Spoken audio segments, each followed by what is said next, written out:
In the heart of the Texas Panhandle, where the wind howled across endless plains and the Great Depression cast a long shadow, Amarillo in the 1930s was a town of grit and resilience. The wrestling scene, as Jim Cornette might spin it on his podcast, was no different, a raw, unpolished struggle that mirrored the lives of folks who filled the rickety bleachers of local barns and fairgrounds.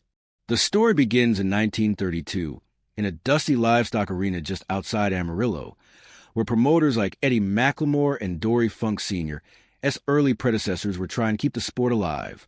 Wrestling wasn't the glitzy spectacle it would later become. It was a sideshow, a rough-and-tumble affair that drew ranchers, oil workers, and families desperate for a few hours of escape.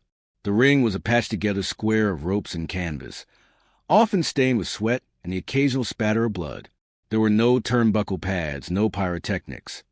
Just men grappling under dim lights, their stories as hardscrabble as the land itself. The wrestlers were a mix of local toughs and drifters, men with names like Iron Jack Taylor and Bulldog Pete Raines, who'd roll into town on freight trains or in battered Model TS. They weren't stars, they were survivors.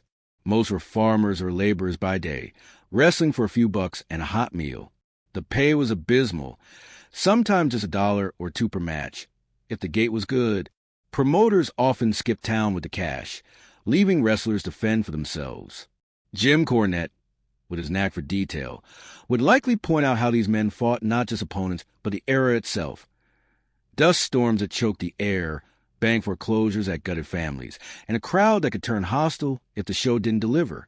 One tale from those days stands out, whispered in wrestling circles, and likely recounted by Cornette with his signature flair. It was 1935, and a young grappler named Tommy Phelps, a lanky kid with a busted nose and a stubborn streak, faced off against a traveling heel known as the Oklahoma Mauler. The Mauler was a beast, a 250-pound former oil rigger who'd cheat at every turn.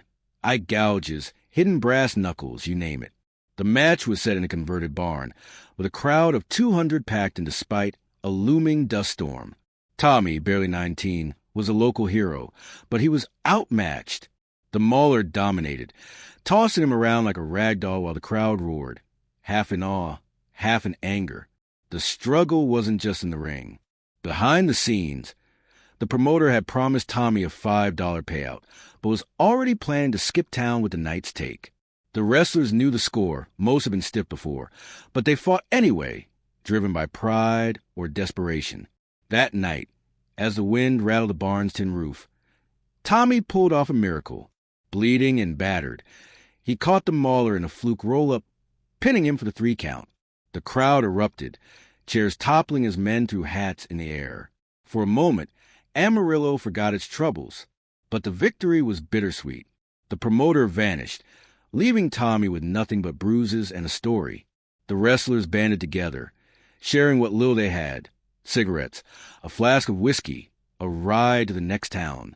It was a microcosm of Amarillo's wrestling scene. Fleeting triumphs, endless hustles, and a brotherhood forged in hardship. As Cornette might say, these weren't the days of private jets and TV deals. This was wrestling at its rawest, where every match was a fight for survival.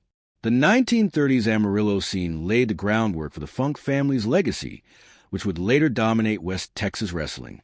But back then, it was a proving ground for men who wrestled not for fame, but for a chance to keep going.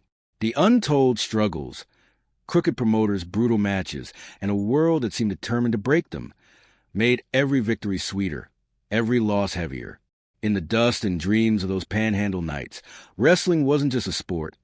It was a reflection of life itself.